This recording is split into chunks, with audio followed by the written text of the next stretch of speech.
আমাৰ ছাত্ৰ ছাত্ৰীসকল ইতিমধ্যে তোমালোকক মই আইচোটপৰ বিষয়ে আইচোটপৰ সমস্থানিকৰ বিষয়ে অলপমান ধাৰণা দি দিছোঁ আজি ইয়াৰ অলপমান বেছিকৈ ইয়াত আমি আলোচনা কৰিম হয়নে তোমালোকে ইতিমধ্যে গম পাইছা যে হাইড্ৰজেনৰ তিনিটা সমস্থানিক কেইটা তিনিটা এটা হৈছে প্ৰটিয়াম 1s1 ডিউটেৰিয়াম 1s2 আৰু আনটো হৈছে ট্ৰিটিয়াম বা ট্ৰিচিয়াম 1s3 হয়নে আচ্ছা প্ৰত্যেকটোৰে বেলেগ বেলেগ বেলেগ বেলেগ কাম আছে হয়নে এই কামখিনি তাৰে মাজৰটোৰ যিটো কাম মানে তোমালোকক মই সুধিছিলোঁ তোমালোকে আনচাৰ দিয়া নাই তোমালোকে চেষ্টা কৰিয়ে থাকিবা যেতিয়াই আনচাৰ দিব পাৰিবা তেতিয়াই তোমালোকে গিফ্ট পাবা হয় নাই আচ্ছা আজি এটা তোমালোকৰ কুৱেশ্যন হয় নাই আহি আছে তোমালোকে চাই থাকিবা ঠিক তেনেকৈ আমাৰ কাৰ্বন যে আছে কাৰ্বনৰ সমস্থানিক দুটা মানে এটা হৈছে কাৰ্বন 12 আৰু আনটো হৈছে কাৰ্বন 14 কুৱেশ্যনটো হ'ল কি তোমালোকৰ কাৰ্বন 14 যে আছে ইয়াৰ কাম কি ইয়াক আমি ক'ত ব্যৱহাৰ কৰোঁ আচ্ছা তেনেহ'লে এই যে সমস্থানিক তেনেহ'লে এই সমস্থানিকৰ বিষয়ে আমি কিয় অধ্যয়ন কৰোঁ কাৰণ সমস্থানিকৰ আমাৰ বহল প্ৰেক্টিকেল লাইফত আমাৰ বাস্তৱ জীৱনত ইয়াৰ বহুত কি আছে অৰিহণা আছে সেইকাৰণে ইয়াৰ বিষয়ে আমাক অধ্যয়ন কৰিবলগীয়া হৈছে হয়নে ফৰ এক্সাম্পল মই কৈ দিছোঁ যে ইউৰেনিয়াম অ'কে ইয়াত 92 235 এটা সমস্থানিক কাৰ সমস্থানিক ইউৰেনিয়াম এটা মৌল এই মৌলৰ এটা সমস্থানিক হ'ল U235 নাই গতিকে এইটোক আমি কি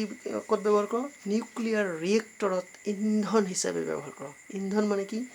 ইয়াৰ বিভংগন সৃষ্টি কৰি তাত আমি যথেষ্ট পৰিমাণে নিউক্লিয় শক্তি নিৰ্গত কৰোঁ এই নিউক্লিয় শক্তিৰ যোগেদি আমি কৰোঁ কি হয়তো ইয়াক আমি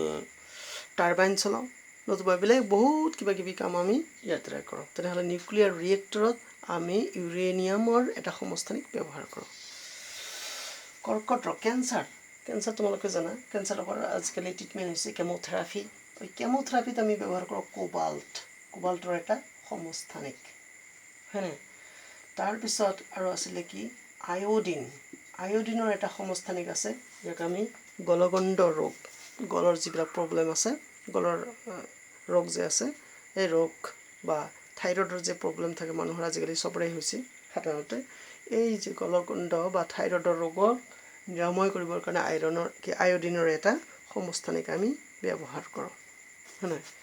আৰু তেনেকুৱা এই তিনিটামান ব্যৱহাৰ তোমালোকে উদাহৰণ তোমালোকে দিলেই যথেষ্ট সমস্থানিকৰ তিনিটা ব্যৱহাৰ উল্লেখ কৰা আচ্ছা গ'ল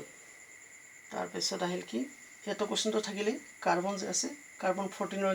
ইয়াৰো খুব মাৰাত্মক এটা দৰকাৰী কাম ই সাধে সেই কামটো কি তোমালোকে আনচাৰত জনাবা আচ্ছা এতিয়া গ'ল তোমালোকে সমস্থানিক পালা এতিয়া আমি আহোঁ আন এটা টপিকছ লৈ সেয়া হ'ল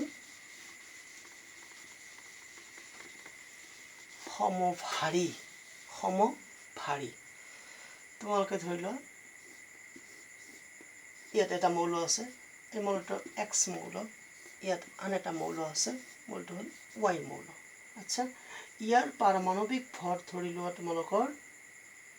18 পৰমাণু ক্ৰমাংক 18 আৰু ইয়াৰ পৰমাণু ক্ৰমাংক হ'ল 20 পৰমাণু ক্ৰমাংক 18 ইয়াৰ পৰমাণু ক্ৰমাংক 20 হয়নে এইটো এক্স দিছোঁ ইয়াত ৱাই দিছোঁ কিন্তু ইয়াৰ ভৰ ক্ৰমাংক হৈ গ'ল আমাৰ 40 কিন্তু ইয়াৰো ভৰ ক্ৰমাংক 40 তোমালোকে চাইছা হয়নে পৰমাণু ক্ৰমাংক বেলেগ বেলেগ হয়নে বেলেগ বেলেগ চাইছা 18 20 কিন্তু ভৰ ক্ৰমাংক সেম তেনেহ'লে কি বুলি আমি কি ক'ম তেন্তে সমভাৰী বুলিলে কি বুজা যে বেলেগ বেলেগ পৰমাণু ক্ৰমাংক বিশিষ্ট কিন্তু একে ভৰ ক্ৰমাংক থকা ওকে দুটা মৌলৰ পৰমাণুবোৰক সমভাৰী বুলি কোৱা হয় সমভাৰী এই যে ব্লকটো যে লৈছোঁ ব্লকটো তোমালোকে এটা পৰমাণু বুলি ধৰিবা এইটো ব্লক এটা পৰমাণু ধৰিবা এইটো ব্লকৰ পৰমাণুটো হ'ল কি বেলেগ এটা মৌলৰ এইটো ব্লক এইটো পৰমাণু হ'ল আমাৰ আন এটা মৌলৰ গতিকে আন এটা মৌলৰ পৰমাণুৰ ভৰ আন এটা মৌলৰ পৰমাণুৰ ভৰ একেই হৈছে 40 হয়নে কিন্তু ইহঁতৰ পৰমাণু ক্ৰমাংক এই পৰমাণুটোৰ পৰমাণু ক্ৰমাংক 20 এই পৰমাণুটোৰ পৰমাণু ক্ৰমাংক 18 তেনেহ'লে মানে ইহঁতৰ পৰমাণু ক্ৰমাংক বেলেগ বেলেগ কিন্তু ভৰ ক্ৰমাংক সেম আকৌ এবাৰ কৈ দিছোঁ তেনেহ'লে বেলেগ বেলেগ মৌলৰ পৰমাণুবোৰৰ বেলেগ বেলেগ মৌলৰ একে পৰমাণু ক্ৰমাংক বিশিষ্ট বেলেগ বেলেগ মৌলৰ বেলেগ বেলেগ পৰমাণু ক্ৰমাংক বিশিষ্ট কিন্তু একে ভৰ ক্ৰমাংক থকা পৰমাণুবোৰক মৌল দুটাৰ কি বুলি কোৱা হয় পৰমাণুবোৰক মৌলৰ সমভাৰী বুলি কোৱা হয় কাক সমভাৰী বুলি ক'ব পৰমাণুক সমভাৰী বুলি কোৱা হ'ব এই পৰমাণুটোৰ সমভাৰী সিম্পল কথা এই পৰমাণুটো এই পৰমাণুৰ সমভাৰী এতিয়া কথা হ'ল কি এতিয়া আমি বাস্তৱ এক্সাম্পল লৈ আহোঁ বাস্তৱ এক্সাম্পলটো কি আছে আমাৰ 18 পৰমাণু ক্ৰমাংক বিশিষ্ট মৌল এটা আছে যাক আমি কওঁ আৰ্গন কি হ'ল এইটো আৰ্গন আৰু 20 পৰমাণু ক্ৰমাংক বিশিষ্ট মৌলটোৰ নাম হ'ল কেলছিয়াম আচ্ছা এতিয়া তোমালোকে গম পাইছা যে তেনেহ'লে আমাৰ উদাহৰণ হিচাপে সমভাৰীৰ যদি উদাহৰণ আমি বিচাৰোঁ তেনেহ'লে আমি ক'ম আৰ্গন আৰু কেলছিয়াম হয়নে আৰ্গনৰ পৰমাণু ক্ৰমাংক 18 কেলছিয়ামৰ পৰমাণু ক্ৰমাংক 20 আৰ্গনৰ ভৰ ক্ৰমাংক 40 কেলছিয়ামৰ ভৰ ক্ৰমাংক 40 গতিকে এই দুটা হ'ল কি আমাৰ সমভাৰী আচ্ছা এইখিনিতে তোমালোকে আৰু এটা বস্তু ক'বলৈ আছে আচ্ছা এই যে ইয়াত 18 ইয়াত 20 হয়নে কিন্তু ইয়াত